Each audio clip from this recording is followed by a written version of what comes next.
What's going on, everybody? This is your favorite music journalist, Poppy Cleve with CitrusRap, and today I am here with Kaelin Ellis.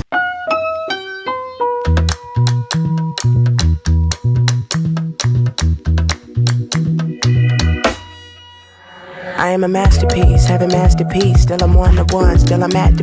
Kaelin Ellis. It's great to meet you. You're one of the best composers, one of the best multi-instrumentalists that I know today. I feel like you're one of the best composers of the generation, so I just want to let you know that. Thank you. First and foremost, tell me about this hat thing. Okay. So the hat thing started as a joke, but it was a combination of two ideas. So I found myself at the beginning of this year carrying multiple hats around. Also at the end of last year, I played a couple shows in London and Paris, and I'll never forget, I just had my hats kind of like attached. Okay. And I kept telling myself, like, for each city, I'll wear a different hat depending on the vibe. Right. And so after having so many hats, I was hanging with the homie Sonny one day after church, and he was like, yo, cuz, I ain't gonna cap. You should try the other hat. So I tried on the other hat, and it looked cool, but I wasn't like sold on it. But I liked the other hat that I had. Okay. And so I put on both of them, and hilariously enough, both of the hats had the same kind of like tone. I see. And kind of thinking about it, I realized I do wear multiple hats when I make music. I don't just play one instrument. I don't just do this. I see you. I was like, you know what? This is a moment that I can just like kind of take something by the reins and do it for me. Wow. Okay. So no, I see the vision. I get it. I like that. That's super dope. Yeah. Now, the one thing I learned about you is that you grew up in a Christian household. Yeah. With that being said, it was hard for you to listen to certain music, secular music, but you said that you listen to a lot of music through video games. Yeah. If you could tell me, like, what video games had the best soundtracks?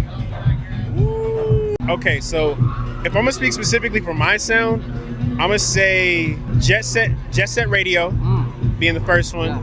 They had some crazy joints. There's a instrumental on there called Humming the Bass Line. By far, that one, like a doom doo doom doo doo, like the whole beat is a crazy bass line. That's probably the reason why they called it Humming the Bass Line.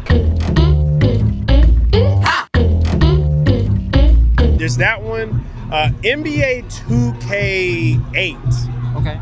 NBA 2K8 is dope because it introduced me to J-Lib back in 08. I didn't know J Dilla at the time, and I didn't know Madlib as much, but I started learning about Flying Lotus and like Adult Swim, and those are the things I couldn't watch, but I would always hear like the commercials, and then when it would go to the show, I had to like go completely elsewhere. So crazy enough, Stone's Throw, which is the same label that J Dilla's on, they like made a whole thing for the whole video game. Yeah. So that's J Dilla, Madlib, Stone's Throw, Percy P, J-Rock, all those legendary like beat junkies from like the 90s, they did the soundtrack for NBA 2K. Okay.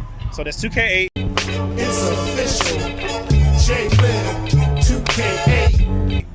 And I think the third one, man, I think about Sonic Heroes. Woo, that's tough. Yeah, they let you listen to all the music in the options. Absolutely.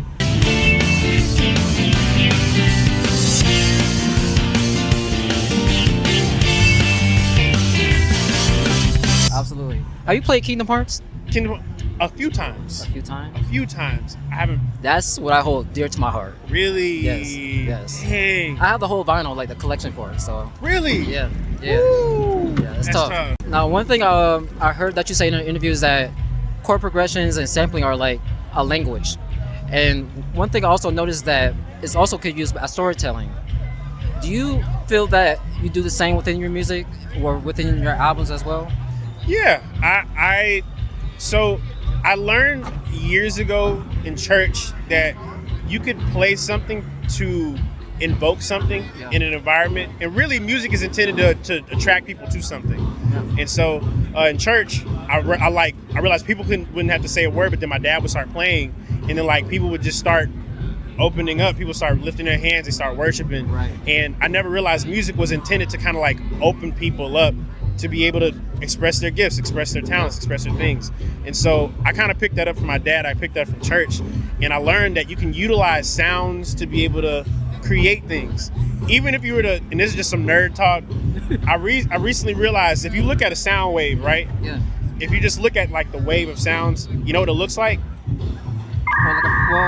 Like just it looks like a seed. Think about it. Yeah. Like when you put seed in the ground, Yeah. it spreads roots, Yeah. and then when the roots spread, it starts to grow. What happens when we listen to music? It starts to trans. I see you. Yeah. Now another thing is, with that being said, do you feel like you will ever get into film scoring?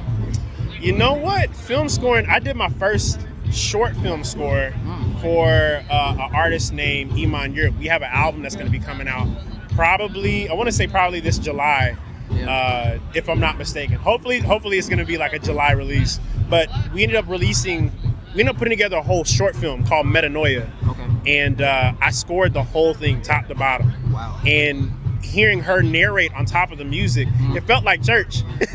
So I'm like, man, I'd love to do it again. I'd love to do more than just, making music for, releasing my own stuff, but like also telling other people's stories. Do you feel like that's more challenging than creating like an album per se? I guess so. The way I look at music is that music operates off principle. Okay. And so if you're talking about a story, it's almost like imagine being with the homies and y'all just playing some music and y'all start talking. Yeah. And whatever topic you lay on, that music that's playing behind you kind of backs it. Yeah. That's all music is by principle. Yeah. If we really look at like the core of what it is, it's telling a story, talking about how you feel. And even right now we're freestyling. Yeah. So Kinda, yeah. kinda. Yeah. You have questions. I have certain answers. I might answer a certain way, but Right. all at the end of it, it's combining to tell a story that's going to help somebody. Right. So Now, an artist who I've been researching as of late is Sun Ra. He's like the pioneer Afrofuturism jazz artist, and one thing he talks about is how, since he's so improvisation, and you do the same thing within your music, it creates this like liberating feeling.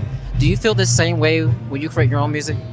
yeah, I tell everybody anytime I work on music with them, I'm a jammer.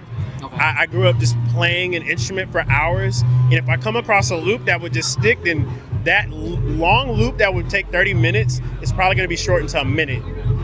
It's just if you find something sticky enough, that's what happens. But that comes from a lot of like throwing paint at the wall and seeing what works. Even when I'm like improvising and soloing, it's to me just kind of like throwing paint at the wall. Before all of those cool licks and ideas and chords and all that stuff came, there weren't a lot of really great choices before I even made the choice that I had. So it made me realize the principle behind making music is like, just create. Worry about making it good later. Yeah. What's your technique when it comes to free improvisation? Do you even think, or you just kind of just do? I just kind of do. I try to get out of the headspace of like thinking. Like for instance, if you knew you had to perform and you were thinking about how the show is gonna go, how the response is gonna be, what you're taking away is the spontaneousness of music. And I was mentioning this to another friend of mine earlier, that music is fluid. And so if music is fluid, you can't control how water falls. It just has to fall, and wherever it lands is where it lands. Wow. Yeah. That's deep. Now, you work with a lot of artists, collaborate with a lot of artists. Yeah. Who was an artist that you felt that has pushed you to your limits, who made you grow as a producer? Ooh. At the moment, I would probably say Iman Europe. Now, she's dope. Was she on your album? Yeah. Her verse was my favorite of the whole album. Yeah? Yeah. I tweeted about it, and she responded. But, Yeah, Masterpiece. We actually like had a whole conversation about, her speaking from like an honest place, and even the things that we're working on now together. I feel like where we are right now, we have to speak from a more honest place creatively, and so that requires us to kind of like look ourselves in the mirror and be like, what am I not saying? Yeah. And the more that you avoid not saying something, it kind of like hinders you. Yeah. But if you say it, it gives you freedom. Now I got a few more questions. Yeah. Now you're also a basketball fanatic. Yeah. You're a fan of basketball. Now, if there is one NBA player out there that mirrors the way that you create music, who would that be? Ooh-wee. Okay. Because in high school, I kid you not, I remember when Kobe Bryant was about to go through his like last season. Yeah. But like he had like that Achilles issue. But I think 2014, 2015, I was watching nothing but like prime Kobe clips. And I got so deep into it that I like cut my hair off bald at the end of my high school year. It was before the afro came, but I remember I cut it all off. And I remember I had to like start over at that point because I wasn't really like, I didn't feel like I really knew myself at the end of high school until I started like digging deeper with what I wanted. Okay. And so I watched Kobe Bryant, like all of his highlights, and then I watched guys like Tracy McGrady, and then I watched guys like, oh my gosh, Joe Johnson. Okay. You know, just watching guys that can effortlessly score without needing a plan to do it. They just would do it, you know? Yeah. And so I would equate it to those guys, mostly Kobe. Okay. But yeah. Okay. My last question for you is, you're stuck on an island. What are 3 albums that you would listen to forever? You only have 3 albums to listen to. What are those 3 albums? James Blake's self-titled, Flying Lotus, Cosmogramma. Okay. And I'm gonna go for a crazy one in the dark. John P. Key, Blessed by Association. That's good choices. Yeah. I love those choices, especially the Flying Lotus. Yeah. But thank you so much, man. I appreciate you. Yes, sir. Thank you, man.